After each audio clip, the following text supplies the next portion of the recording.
That's Alan Stiles.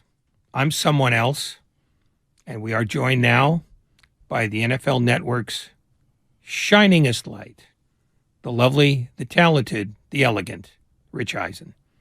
Hello, my son. What an introduction, Ray. And it's filled with a lot of syllables and adjectives, and I appreciate them all. I tried to give you as many vowels as I could manage. I love it. I don't like buying them, so I appreciate taking them. Thank you. So let's start with the most compelling news story. St. Louis Battlehawks playing tonight. Who you got? I thought you were going with Aaron Rodgers' yurt, his Oregon yurt. Oh, we'll get to that. But I want to lead with the story that people are literally riveted by. What is that again? I want to go with the story that people are riveted by, or riveted to. And that is? Oh, the XFL. Okay. Surely you must have an analysis for tonight's game. My only analysis that I've seen of the XFL is I like that they let you hear completely what they're talking about with the review, and I like that they got rid of that awful rule that the NFL refuses to quit. Fumbling through the end zone gives the ball to the defense, as opposed to in the XFL, the offense gets it at the spot of the fumble. You didn't think I would really break down XFL nuance, did you? Right. I'll be honest with you, I'm disappointed. Okay, let's go to the secondary story. Aaron Rodgers. That is? Performative, informative, no. Or just noise? I think he's truly someone who believes in clearing his mind, or absolutely believes what he is doing is helpful to his state of mind, and I more power to him. There's so many people who do that. I don't know many of them, but and he wants to share that this is what he does to get his mind ready. Great. And it's not like everybody needs to remember Brett Favre and what he did with the Packers. This is nothing compared to what I know. Favre didn't go on a show every week to speak his mind on topics outside of football also, and Favre didn't say, I'm going into some, darkness hut, what is it, a sky cave, whatever it's called in Oregon. Dark room. And I know it comes right, and I know it comes across as a little bit out there, but it ain't Favre. Years telling the Packers, I don't know. One year he told the night of the final game, I'm coming back. Another time he made it, he had a whole hoo-ha 45-minute chat with Mike Sherman, keeping the media waiting, and then came out and said, I don't know. And then one year he said, I'm out. And then after they turned to Rodgers, he says, I'm in. I'm coming back. And they're like, no, you're out. And come on, like, this is not that. This is not that at all. I mean, it's still February 23rd. The combine is next week. The Packers, new league year doesn't really begin until May 15th. So there's time. Let him clear his head. Let him figure it out. And in the meantime, we're all waiting and wondering what his options. We know what his options are. Which one he's going to choose. Well, and Rich, I mean, I'm just of the mindset. You see him on the Pat McAfee show, and I'm telling you, the smile that he has during that show, when he just looks happier doing that than anything else that I've seen him do on a football field for the last couple of years at least. When you talk about the options that Aaron Rodgers has, if you are a betting man, and even if you aren't, where do you think he ends up? Staying put. I think he stays put. I think he stays in the spot where, he can finish and have finish his career with just the one team, and doesn't have to go somewhere else, learn a new way to work, a new system, where he's loved by most fans, and he stays put, and it's all well and good where it's finished up very strong. That's where I would think. I mean, his other options are to go to the AFC. I mean, the Green Bay Packers aren't going to send him to the NFC. Somewhere else in the NFC. Although he does have options to force his hand to wherever he wants to go. I can't imagine he'll be able to force his hand to San Francisco or something like that. But it's a crazy-ass league where I didn't see Davante Adams getting traded last year and Rodgers staying. I didn't see Tyreek Hill going. I mean, last March was off the charts in terms of unpredictability, but I think he stays put. You aptly put it as a crazy-ass league, but let me ask the second question in the quarterback festival, but let me ask it in reverse order. While Derek Carr is clearly leaving the Raiders, what do the Raiders do about that? Not about whether he goes or not. That's already been done. But who do they replace him with? I mean, who's going to get Davante Adams the ball and who's going to hand it to Josh Jacobs? Where are they? I don't know. I think that's the place where Jimmy Garoppolo wants to. But Daniel system inside now. That's the guy who I think McDaniels trusts. That's the guy who, as we all know, the Patriots were grooming to replace Brady. That's the guy who is still young enough to give him 2-3 years while they potentially, draft Will Levis. You're hearing that out of Kentucky as a rumor, 7th overall. I proffer to think that's where he winds up, and because I don't know if I don't know if McDaniels and Rodgers are a mix. You hear how McDaniels likes to do things his own way, his own Patriot 2.0 way, and Derek Carr certainly didn't fit in there, and I don't know if Rodgers is what McDaniels wants to have, certainly when he can have a drafted player of his own and a guy of his own to let the player he drafts marinate, who can actually win football games for him this coming year. I guess we're going to have to do this at some point, so I may as well just do it now. The 49ers have a quarterback who probably won't be ready for opening night. They have another one who missed all of last year with an injury. Is there a conceivable scenario in your mind where Kyle Shanahan has Brock Purdy, he has Trey Lance, but goes out and gets a more reliable third guy in case the worst case scenario happens again? I mean, last year's Niners quarterback room and scenario is the wildest I can recall in my 20 years of doing this NFL Network thing. I mean, where Garoppolo basically says goodbye at the NFC Championship game and to the media, and then says, I'm getting surgery, which on the spot makes him untradeable.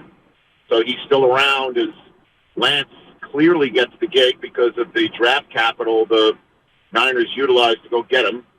Camp starts, and Garoppolo isn't even on the depth chart. He's basically there as, a hood ornament. They don't even give him a playbook. Then they realize, well, going in to camp with this kid they picked last in the draft, despite how good he does look, they can't really have him backing up Trey Lance, so they convince Garoppolo to stay. He does. Lance starts.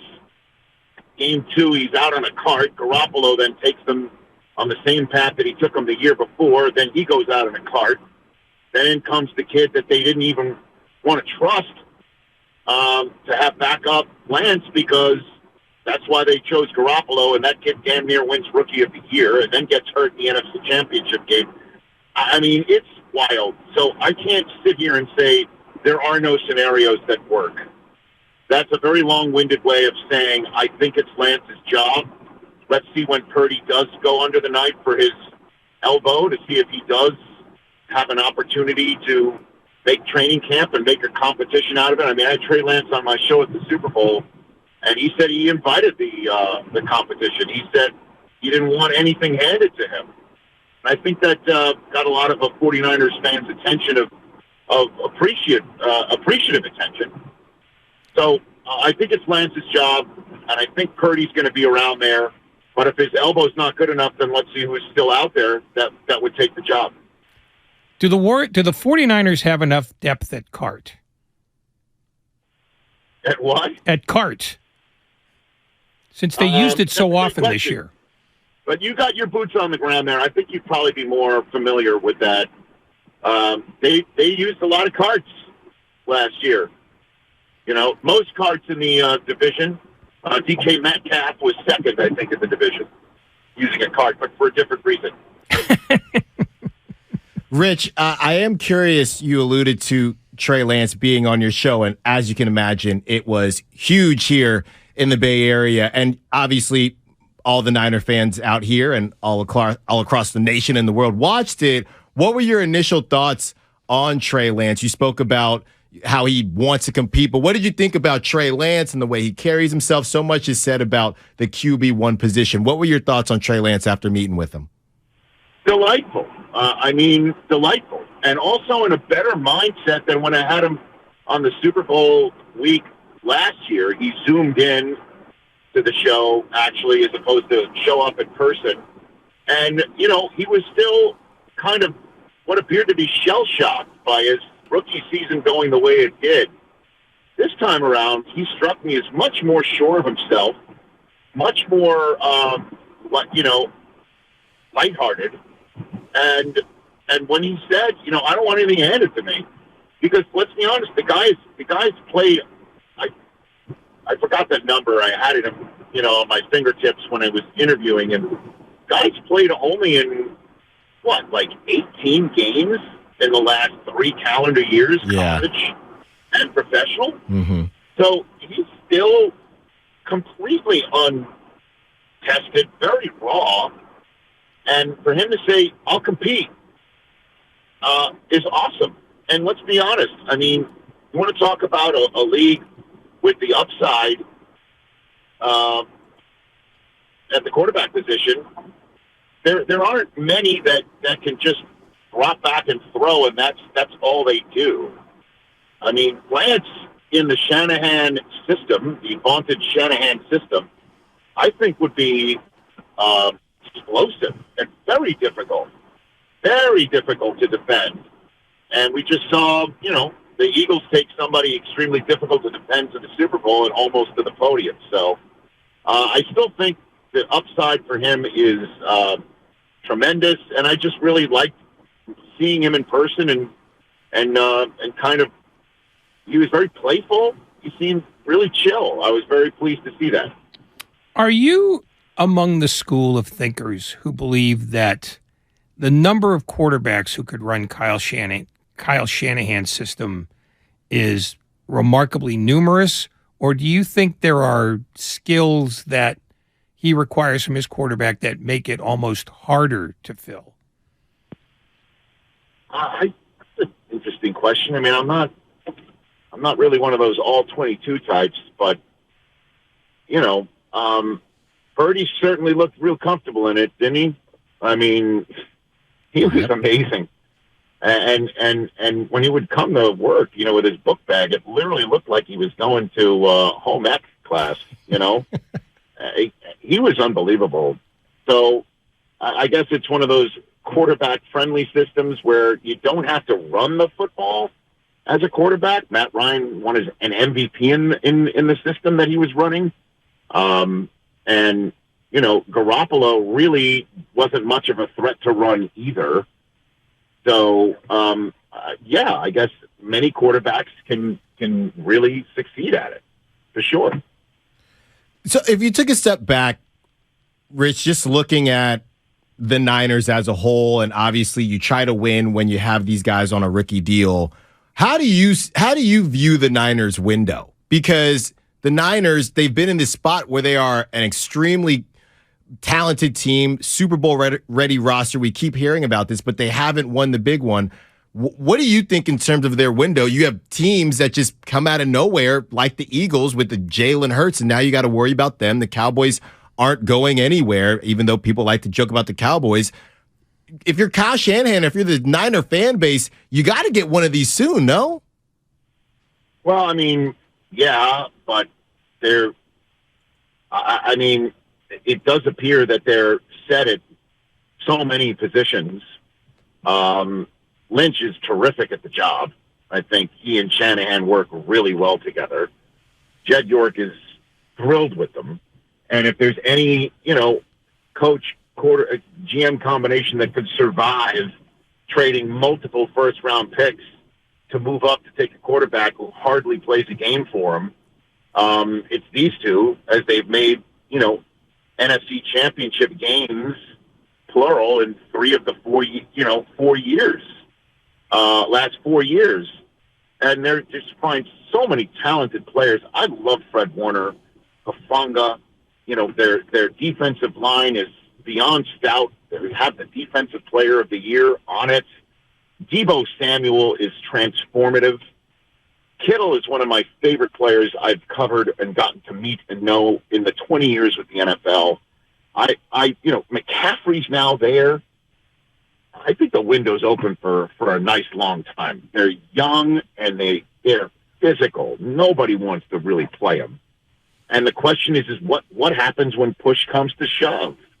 And in the last 2 NFC championship games, push came to shove and they got pushed around. And I know, every Niner I spoke to that week, from Lance to Deebo to, Kittle, not so much, but they really thought that what happened to Purdy getting knocked out ruined their chances, and thus it really wasn't a fair fight. But the reason why Purdy got knocked out is because the Eagles eviscerated the line. I mean, that's the fact. So Purdy doesn't get knocked out. As a matter of fact, if he has an extra beat, Ayuk was open on the play in which he hurt his elbow. Yep.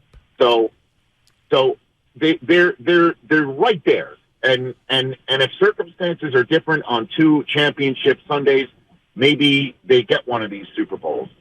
But hey, man, they don't have another one in the case. I get it.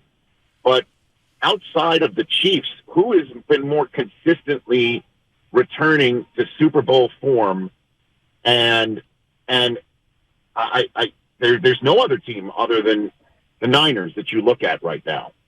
The Packers, at multiple years, Aaron Rodgers winning, what he referred to on Pat's show as his COVID MVP years, which I don't know what that means, but they didn't get there. The Niners did.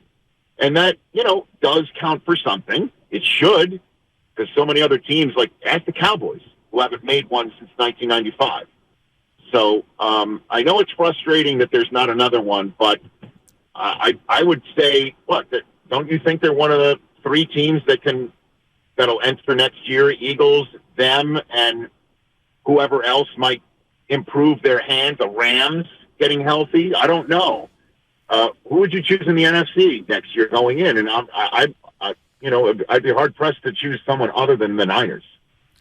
And finally, before we let you go, and you've been kind to give us as much time as you did, have you reached a level of importance at the NFL Network after all these years where you can make an intern run your 40 for you at the Combine? I don't know, man. I don't intend to try that just yet. I'm not running at the Combine this year. It's going to be my 3rd year of not running there. And the reason why it was kind of forced. COVID, as you know, canceled the Combine 1 year. Yeah. And then the next year, what we wound up doing is, because it was impossible to get people to run the 40 with me at the Combine, we did it at SoFi Stadium, in an empty stadium, and brought a bunch of NFL legends and hooked them up with some deep-pocketed philanthropists who ran with them, and we raised a ton of money for St. Jude Children's Research Hospital. And a light bulb went over my head saying, if I continue to do this and raise as much money doing it that way, and that is also a way to transition. I'm a 53-year-old man, Ray. I don't know how many people want to watch me run at some point, you know? So I think I might have already reached that shark jumping point anyway. But so I'm going to do it in the Rose Bowl again this year. We're going to reach out to the Legends community again and the NFL community of philanthropists again, the Play 60 community, and, you know, celebrate the health of children with me running, but some other people running as well at the Rose Bowl. And then maybe I transition that from now on. But I think my days of running at the Combine are over. That's a level of cowardice that disappoints us all. I'm still running. I'm still going to do it. But I have to think long term. I don't want this thing to end just because, you know, I'm going to start running 6.5s because I'm getting up there. You know what I mean? Well, just change your position then. You know, stop pretending you're a running back. Starting line? Long snapper. I could do more things. That's right. I could just take the Wonderlick. You know, I could do that. Yeah. Well, you could get the intern to take that for you. Now you're talking. I know how to delegate. Now you're talking, but that may be against the law. I don't know. You know? Yeah, who's going to prosecute? I don't know. Yeah. You never know. Yeah. Anyway, listen, thanks again for your time. You were swell as always. You got it. Enjoy the Combine in whatever form it takes for you. And we will talk to you soon. It's going to be the form. I mean, four nights starting Thursday. They switched it up. The defensive linemen are going first on Thursday night on NFL Network, and then the defensive backs, and then I do believe it's the quarterbacks on Saturday. So that'll be the big one, and then Sunday will be our last day. Four long days of 3-cone drills. And the assistant general managers go on Sunday. That'll be it. I look forward to it. Rich Eisen, we looked forward to this. It was grand as always. Enjoy the rest of your night. Enjoy the Combine, and we will talk to you soon. Thanks again. Take care, gents. All right. Adios. Yeah, he's okay.